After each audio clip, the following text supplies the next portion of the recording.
నమస్తే. నా పేరు రమేష్ కడారి, హైకోర్టు అడ్వకేట్, హైదరాబాద్, తెలంగాణ. నా దగ్గర పట్టా పేపర్లున్నాయి. ల్యాండ్‌కి సంబంధించిన పట్టా పేపర్లున్నాయి. కానీ నేను ల్యాండ్ పొజిషన్‌లో లేను. నా ల్యాండ్‌ను వేరే వాళ్ళు ఆక్రమించుకున్నారు. అప్పుడు నేను కోర్టుకెళ్ళి ఏ విధమైన న్యాయం పొందాలి? ఎప్పుడైనా మీ దగ్గర పట్టా పేపర్లు ఉన్నాయి అంటే టైటిల్ డీడ్ ఉంది, పట్టా పాస్‌బుక్ పుస్తకం ఉంది.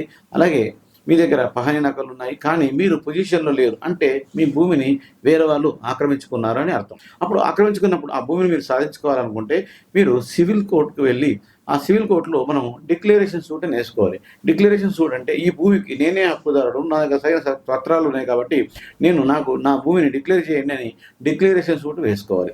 అంతేకాకుండా మీరు ఆ యొక్క పొజిషన్ లేదు కాబట్టి మనకు రికవరీ పొజిషన్ అంటాం. అంటే నేను పొజిషన్‌లో లేను అని అంటున్నాం. అంటే వేరే వాళ్ళు నా యొక్క పొజిషన్ ఆక్రమించుకున్నారు. అక్రమంగా ఆక్రమించుకున్నారు కాబట్టి నాకు పొజిషన్‌ని కూడా ఇప్పించండి అని రికవరీ పొజిషన్ కూడా ఆ ప్రేయర్‌లో తీసుకోవాలి.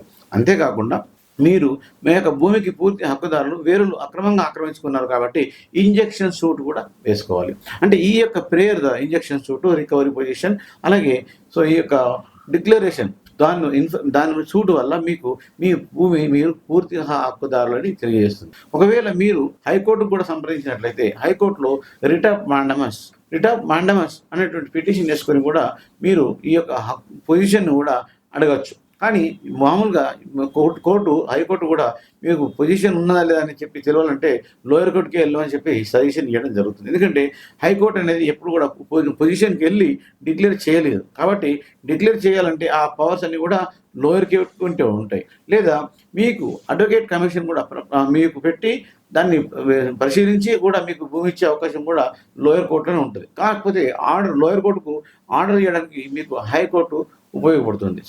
ఎప్పుడైనా కానీ మీరు హైకోర్టు సంప్రదించినప్పుడు లోయర్ కోర్టుకు రిఫరెన్స్ కోసము ఈ యొక్క పొజిషన్ ఇప్పించండి అని చెప్పి మీరు అడిగినట్లయితే ఖచ్చితంగా వెరిఫై చేసి మీ యొక్క డాక్యుమెంట్స్ సరిగా ఉన్నాయో చూసుకొని మీ యొక్క తదిక అధికారులకు ఎంఆర్ఓ కానీ ఆర్డీఓ కలెక్టర్లకు ఆదేశాలు ఇచ్చి కూడా మీకు చేయడం జరుగుతుంది. మీరు ఈ యొక్క కోర్టుకి వెళ్ళాలంటే మీ దగ్గర ఏమేమి డాక్యుమెంట్స్ ఉండాలి, మీరు ఏ డాక్యుమెంట్స్‌ని పెట్టాలి అంటే మీరు కోర్టుకు వెళ్ళేటప్పుడు మీ దగ్గర టైటిల్ డీడ్, పట్టా పాస్‌బుక్. ఇప్పుడు టైటిల్ డీడ్ పాస్‌బుక్ ఒకటే ఉంటుంది కాబట్టి టైటిల్ డీడ్ పాస్‌బుక్ ఉండాలి.